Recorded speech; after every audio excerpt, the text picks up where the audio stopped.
Welcome to our channel. Today we how to disable Google One VPN and data collection settings. Easy tutorial step by step clearly.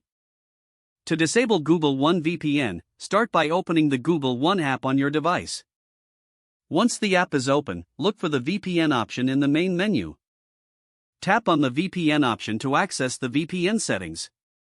Next, find the toggle switch for the VPN feature. Slide the toggle to the left to disable the VPN. Now, return to the main menu of the app. Scroll down to find Privacy Settings. Tap on Privacy Settings to open your data collection settings. Look for the option that mentions data collection or usage. Disable any toggles related to data collection. Confirm your changes if prompted. After you have adjusted these settings, exit the Google One app. Your Google One VPN and data collection settings are now successfully disabled. You have completed the process. If the page does not load, refresh the browser or try again in a private or incognito window.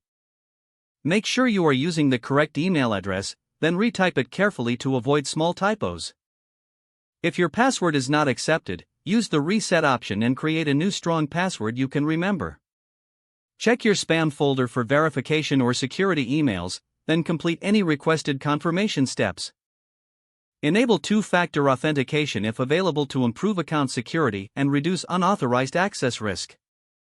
After signing in, review your profile details so your contact information and settings are accurate and current. If you see an error message, note it down and try again after restarting your device and internet connection.